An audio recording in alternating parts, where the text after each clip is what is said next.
இப்போ இந்த மீட்டிங்னு நம்ம சொல்லி இன்றைக்கி எல்லாம் சேர்ந்து வந்திருக்கிறோம். பௌர்ணமி பூஜையும் பார்த்து முடிச்சிட்டோம். இப்படி தான் ஒவ்வொரு வாரமும் நம்ம பௌர்ணமி பூஜை நிறைவாக நடந்துக்கிட்டு இருக்கு. கலந்துக்கிட்ட உங்களுக்கு எல்லாத்துக்கும் நல்லபடியாக தெரியும். சரியா? புது துணி உடுத்தி நல்ல பூ மாலை போட்டு தேங்காய் பழம் உடைச்சி பொங்கல் வச்சு நைவேத்தியம் பண்ணி அதை படைச்சி கோயில் வந்தவங்களுக்கு அன்னைக்கு வந்தவங்களுக்கு கொடுக்குறோம். இதுக்கான கான்ட்ரிபியூஷன் தான் ஒரு ஆள் வந்து ஒரு 500 ரூபா கொடுங்க அப்படின்னு சொல்லிட்டு இருக்கோம். இதுவரையும் பெருசாக வரல.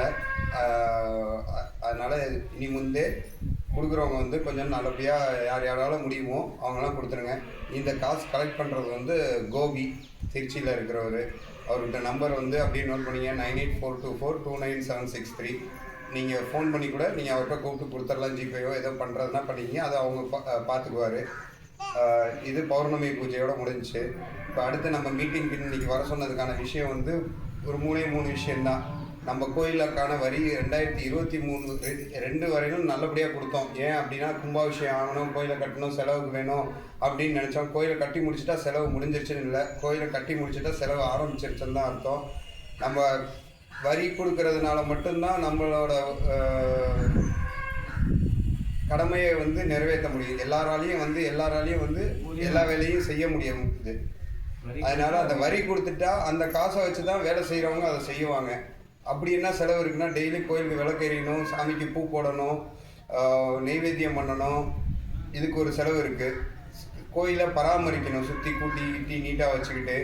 அதே மாதிரி கோயில் சுற்று வட்டாரங்களையும் பராமரிக்கணும். அதுக்கு ஒரு லேபர் ஆகும். இதை வந்து இதெல்லாம் காஸ்ட்டு தான். சின்னதாக எல்லாம் அக்யூமுலேட் ஆகி வரும். பூசாரிக்கு கொடுக்க வேண்டிய காசு இருக்குது, அப்புறம் நைவேத்தியத்துக்கு செலவு பண்ணுற காசு இருக்குது. ஸோ இதெல்லாம் வரணும்னா நம்மளால் 100 பேர் இருக்கிறோம், 100 பேரும் சேர்ந்து ஆளுக்கு 2000 கொடுத்தா 2 லட்சம் வரும். இந்த 2 லட்சத்துக்கு வந்து பூசாரியும் நெய்வேத்தியம் இது மட்டுமே 72,000 ரூபா போயிடும். இன்னும் சுற்றுமுட்டு பராமரிக்கிறதுல அப்புறம் சின்ன இது பண்ணுறதில்ல அந்த மீதி இருக்க லட்சத்தில் அந்த சொச்சம் போயிடும். இது இல்லாமல் நம்ம பூ மாலை வாங்குகிறோம் பாருங்கள், சாமிக்கு செய்ய வேண்டியதுக்குன்ட்டு இதுக்கான காசு இருக்குது. இதுவரையிலும் அந்த லிஸ்ட்டு போட்டு அந்த கணக்கை எழுதலை. அந்த கணக்கை எழுதி ஒவ்வொரு தடவையும் பார்த்தோம்னாவே நமக்கு மண்டை பிச்சிடுது. சரியா? இன்னைக்கு பௌர்ணமி பூஜைக்கு வந்த கலெக்ஷன் வந்து 1000 ரூபாய். சரியா? மீதி ஒரு பௌர்ணமி பூஜைக்கு வந்து செலவாகிறது வந்து 2500 ரூபா. அக்டோபர் மாதத்துலேருந்து செப்டம்பர் மாதத்துலேருந்து இது நடந்துக்கிட்டு தான் இருக்குது. காசு காண்டி நிற்கலை, யாரோ ஒருத்தவங்க கொடுத்துருவாங்க. அதனால அது ஒன்றும் பிரச்சனை இல்லை. ஆனால் கொடுக்குறவங்கள்ட்டே ஒவ்வொரு தடவையும் போய் கொடுக்க முடியாது. வரிங்கிறது கண்டிப்பாக கொடுத்தா தான் ஆகும். வரி இருந்தால் தான் உரிமை. சரியா? அந்த உரிமை யாருக்கிட்டன்னா பங்காளிக்கிட்ட இல்லை, கோயிலுக்கான உரிமை இல்லை, அந்த சாமிக்கிட்டே அந்த உரிமை. நம்ம எல்லாமே அந்த சாமிக்கிட்ட தான் கேட்போம். அந்த சாமிக்கு வந்து உரிமையாக கேட்குறதுக்கு வந்து அந்த வரியை உரிமையாக கொடுத்துருங்க. கோயில் செலவுக்கு ஆகும். எல்லாம் நினச்சிக்கிறாங்க எதுக்கு நம்ம கொடுக்கணும் அப்படின்ட்டு.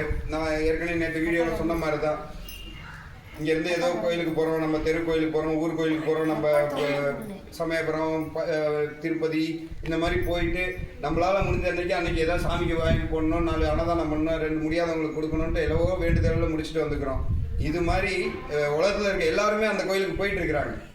நம்ம கோயிலுக்கு நம்ம 100 பேர்த்த விட்டால் வேறு யாரும் வந்து தட்டில் ஒரு 10 ரூபா கூட இல்லை உண்டியில் ஒரு 1 ரூபா கூட போடுறதுக்கு வழி இல்லை. நம்ம போட்டால் மட்டும்தான் உண்டு.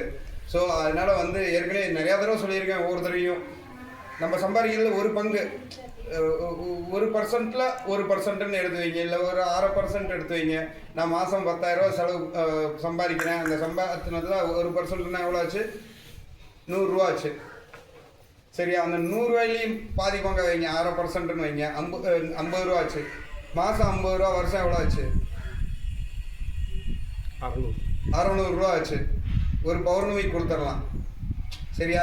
நம்ம தான் நம்ம வருமானத்துக்கு தகுந்தாப்புல எல்லாருக்குமே ஈக்குவலான வருமானம் இல்லை. ஒருத்தர் ஒரு நாளைக்கு 10,000 ரூபா சம்பாதிப்பார், ஒருத்தர் 2 நாளைக்கு 10,000 ரூபா சம்பாதிப்பார். அதனால் ஒவ்வொருத்தவங்களும் ஒரு ஸ்டேட்டில் இருப்போம். அதனால் அதை நம்ம ஒரு சின்ன கால்குலேஷன் போட்டு இந்த இதுக்காக இது அப்படின்னு சொல்லிக்கிறதுல ரொம்ப பெரிய கஷ்டம் கிடையாது. நம்மளால் இதுவே இந்த 2,000 ரூபாயை கொடுத்து கோயிலையே நிர்வாகம் பண்ண முடியலன்னா எப்படி பெரும்பூசை போட்டு அதுக்கான செலவை யார்கிட்ட போய் நம்ம வாங்க முடியும்? எனக்கு அதுதான் ரொம்ப ஆதங்கமாக இருக்குது. ஒரு பூசை போடணுன்னா இப்போ வந்து 2-3 லட்ச ரூபாய் கிட்ட செலவாயிரும். 3 பத்தாது. பெரும்பூச்சி எல்லாம் போட்டோம்னா 3 பத்தாது. எவ்வளோ தான் ஆகும்? இந்த 4 லட்ச ரூபாங்கிறது ஒரு தலைக்கட்டுக்கு 4000 ரூபாய்.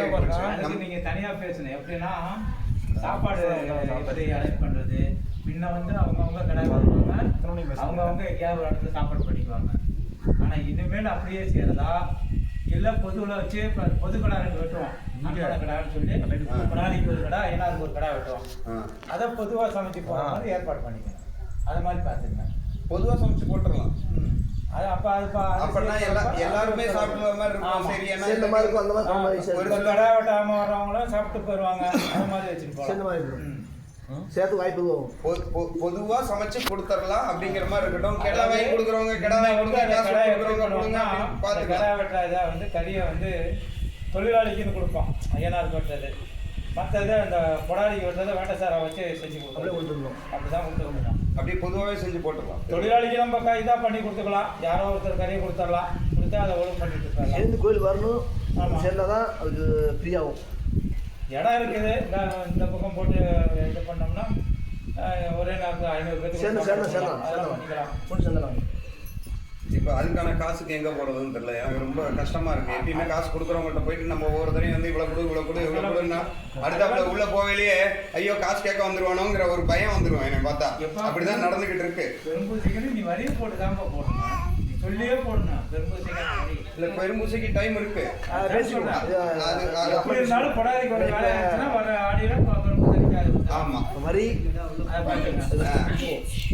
இந்த வரியை வந்து தலையாய கடமை நம்ம கொடுத்து முடிச்சிருங்க. வெங்கடேஷ், நாகராஜ், கொஞ்சம் வா இதை பாரு. எவ்வளோ பூஜைக்கும் வரிக்கும் ஃபஸ்ட்டு பேசி முடிச்சிடுவோம்.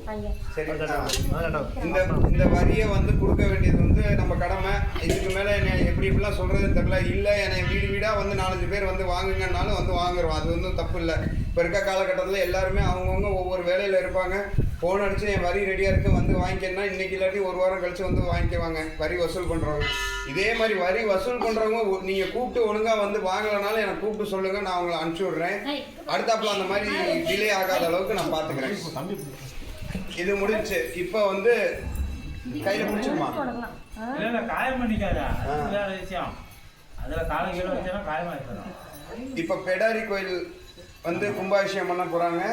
அதுக்கு மார்ச் 9 டேட் வச்சுருக்காங்க. அதுக்கு நம்ம வந்து ஒரு தலைக்கட்டுக்கு வந்து 5000 ரூபா. ஒரு தலைக்கட்டுக்குன்னா எனக்கு கல்யாணம் ஆயிடுச்சுன்னா நான் ஒரு தலைக்கட்டு, எங்கள் அப்பா ஒரு தலைக்கட்டு, அப்படி தானே கணக்கு? ஸோ அப்படி தான். ஏன்னா வந்து அப்பா எனக்கு கல்யாணம் ஆயிடுச்சுன்னா அப்பா கொடுக்க வேணாங்கிறது நிலமெல்லாம் இருந்தது தான் உண்மையுமே. முன்னாடிலாம் பையனுங்களுக்கெல்லாம் கல்யாணம் பண்ணி வச்சுட்டு அப்பா கொடுக்க தேவையில்ல, ஏன்னா அப்பா வயசாயிரும், அப்பாவுக்கு வருமானம் இருக்காது, இதை போய் ஒரு ப்ரெஷர் கொடுக்கக்கூடாதுன்னு சொல்லிட்டு தான் அந்த இது வந்து ஒரு இது. அப்படி கொடுத்துட்டாலும் வந்து தப்பு கிடையாது, சரியா? நம்ம இதில் வந்து கொடுக்கலாம். ஏன்னா ஒரு சிங்கிளாக இருக்கிறவங்க கூட என் பங்குன்னு சொல்லி கொடுத்துட்றாங்க. ஒரு அப்பாயி இருக்காங்க, யாரும் பேர் சொல்ல விரும்பல. அந்த அப்பாயி சொல்கிறாங்க, பரவாயில்ல பாட்டா இறந்துட்டாருப்பா, நான் ஒரு ஆள் தானே இருக்கேன், பரவாயில்ல என் பங்குக்கு வச்சுக்குங்க, அவர் தான் கொடுத்துருப்பார்ல, இந்தாங்க வச்சுக்கோங்க அப்படிங்கிறாங்க. இந்த மாதிரி இருக்கிறாங்க. இல்லை நான் ஒரு ஆள் தான் இருக்கேன் கொடுக்க முடியாதுன்னு சொன்னவங்களும் இருக்கிறாங்க. ஒரு ஆள் தான் இருக்கேன் என்கிட்ட பாதி வாங்கிக்கன்னு சொன்னவங்களும் இருக்கிறாங்க. நம்ம எதாக இருந்தாலும் ஏற்றுக்கிட்டு தான் வாங்குகிறோம். அதனால அது சந்தோஷமா. ஆனால் ஒரு தலைக்கட்டுங்கிறது வந்து ஒரு ஃபேமிலி கல்யாணம் ஆயிடுச்சுன்னா அவர் ஒரு தலைக்கட்டாக எக்ஸ்டெண்ட் ஆகிற வழி இன்னொரு தலைக்கட்டு கட்ட ஆகாது. அந்த தலை இருக்கிற ஒரு தலை கட்டாகாது, சரியா? அதனால தலைக்கட்டுக்கான விளக்கம் இது கொடுத்துட்டேன். வரி வந்து 5000 ரூபாய் ஒரு ஆளுக்கு. இந்த 5000 ரூபா போட்டு, ஏன்னா அவங்க கேட்டது வந்து 15 லட்சம் கேட்டாங்க. அப்புறம் 10 லட்சமாக பேசி நின்றுக்கிட்டு இருக்கு. இந்த 10 லட்சத்துக்கு நம்ம ஒரு ஆள் எவ்வளோ கொடுத்தா 10 லட்சம் கிடைக்கும்னு யோசிச்சு பாருங்க. நம்ம இருக்கிறது 100 பேர், ஒரு ஆள் 10,000 ரூபா கொடுக்கணும். ஆனால் அந்த 10 ரூபாங்கிறது வந்து ரொம்ப பெரிய சுமை. நம்மளோட வரியில் 5 வருஷம் வரி, சரியா? நம்மளால் 2000 ரூபாயே நிறைய பேர்த்திட்ட வாங்க முடியல. நம்ம போய் எங்கே போய் 10,000 ரூபா வாங்குறதுன்னு சொல்லிட்டு தான் 5000 ரூபாயை போட்டு மீதி இருக்கிறத 1-2 ஏதாவது அட்ஜஸ்ட் பண்ணி போட்டுக்கலாம் அப்படின்னு சொல்லிட்டு ஏற்கனவே பொறுப்பாளர்கள்லாம் ஒரு மீட்டிங் நடந்துச்சு. அதில் போட்டு சரி நம்ம ஏதாவது எவ்வளோ கொஞ்சம் கூட போட்டு கொடுப்போம் அப்படிங்கிறது 10 கேட்டவங்கள்ட்ட 10 கொடுத்துட்டா நமக்கு மரியாதை. நமக்கு மரியாதைன்னா போனோம்னு நம்மளை கூப்பிட்டு வணக்கம் வைப்பாங்கன்னு இல்லை. எனக்கும் அந்த கோயிலில் பங்கு இருக்குது, நானும் உரிமையாக வந்து அந்த கோயிலில் சாமி கும்பிடுவேன், நாங்களும் அந்த பூஜையெல்லாம் பண்ணிக்குவோம். அந்த கோயிலில் வந்து இருக்கிற உரிமை வந்து நம்ம இன்றைக்கி விட்டு கொடுத்துட்டோம்னா இனி நம்ம கோயிலுக்கு வரலாமான்னு நம்ம ஃபோன் பண்ணி கேட்டுட்டு போகணும். யாரை? ஊருக்காரவங்களாக இருக்கட்டும், பண்டாரத்தையாக இருக்கட்டும். அந்த நிலைமை கொண்டு வரத்துக்கு வந்து விட்டுறக்கூடாதுங்கிறது தான் நம்மளோட எண்ணங்கள். அதனால் அதுபடி நடக்கிறதுக்கு வந்து என்ன பண்ணணும் அந்த விளக்கம் ஃபுல்லாக அண்ணன் சொல்லுவாங்க. அதை கேட்டுக்குவோம். நம்ம பங்காளிகள்கிட்டையும் போய் சொல்லிடுவோம். நன்றி, வணக்கம். சாரி, ஒரு ரிஜிஸ்டர் போட்டிருக்குங்க. ஏன்னா போன தடவை அதுதான் நேற்று ஃபோன்லேயே சொல்லியாச்சு விவரமாக, திருப்பி பேச வேண்டாம். இந்த இதுதான் ரிஜிஸ்டர்.